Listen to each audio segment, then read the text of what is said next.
Tommy was incredible. He really won the game. He won the game for us in the first inning. Comes in, bases loaded, and gets out of that jam, I think, without giving up a run. And, he was such a competitive guy. He can execute a pitch both sides of the plate. The changeup was really good, and you really trust him to be able to pitch in big moments, and he was terrific tonight. So obviously, getting him back from injury was a huge shot in the arm for us, and he was terrific. Nice moment for Cade Bennell at the end of the game too. Yeah, it was terrific, and we were just talking about it in there. But so Cade, I walked through the cage the other day, and Cade's in there on the fastball machine, and it's coming, right? It's probably coming 90 or whatever. Cade's doing a no stride swing, and he's just hammering it like a high RPM no stride. I'm sure he's working after the lefty we saw from Penn State on those things, and I'm just on his own after practice, and I'm like, man, it's really good. And so he gets up and. The first two pitches, he does his little leg lift and he gets beat. And I just yelled at him. I just yelled, widen out, like go to no stride. And he was like, he just kind of shook his head at me. And he widens out no stride and hits the ball down the line. And that's what we were talking about in there. Like I said it so many times, I'll say it again. You show up to work every day because you don't know what day it's going to be that you figured out for the rest of your career.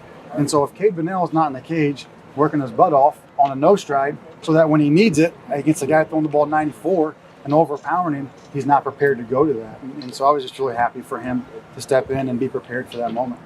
What do you guys learn from games like this? It was a weird start. You came back in the middle, then you gave it up the end, but you end up with a win. I think that the biggest thing that we learned from today is that our culture is growing. A culture of toughness and resiliency. Did we play great? No, we didn't play well tonight at all, really in any area outside of Tommy.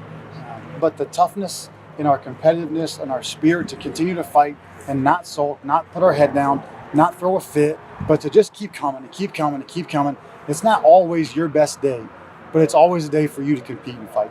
And that's where I feel the culture is going. You look at, we've played 4 close games in a row here, and there's always an ebb and flow of offense that comes and it goes. We haven't been terrific, but we won 3 out of those 4 games in a way that I don't know that earlier in the year we would have, just from our resiliency and our competitiveness. And you see us in a moment where we get an extra inning game that we should have won earlier in the game, very similar as to the Kent State game, and we find a way to get it done.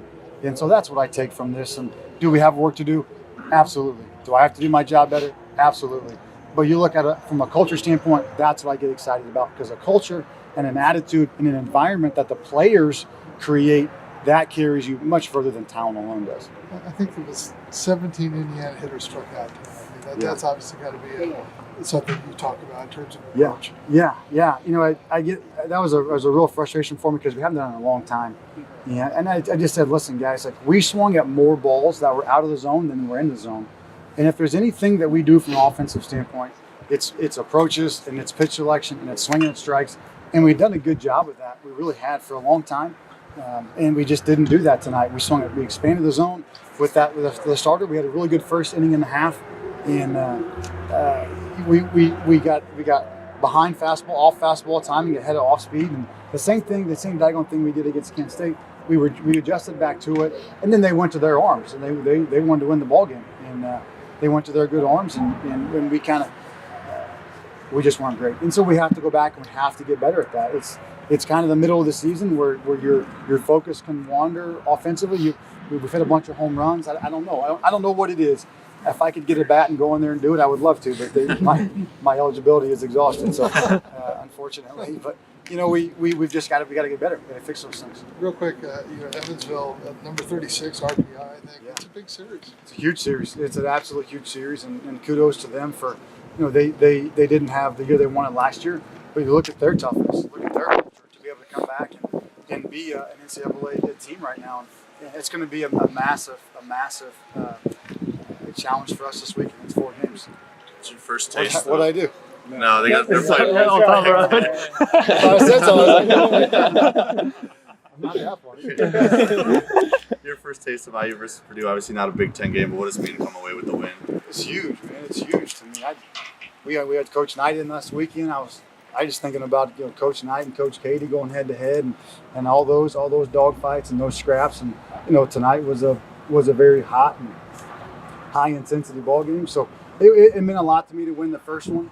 But what I really wanted us to do, and we talked about beforehand, was to really be grateful, to be able to compete in one of the best rivalries in college sports. how fortunate are we to get to come out on 70-degree night on national television with a couple thousand thousand fans in the ballpark and compete in one of the best rivalries in sports. And so I wanted us to be grateful for that. And at the same time, that's a regional environment, right? It's heated, it's up tempo, it's intense. There's a lot of people, everybody's hollering and yelling on both sides, right? And so you want to be able to prepare yourselves to compete in a postseason environment. And we did that tonight, and we found a way to win the ball game. So that's it's always a positive. Coach, you got 4 games coming up this weekend, including a doubleheader. That can be pretty taxing on a catcher behind the plate.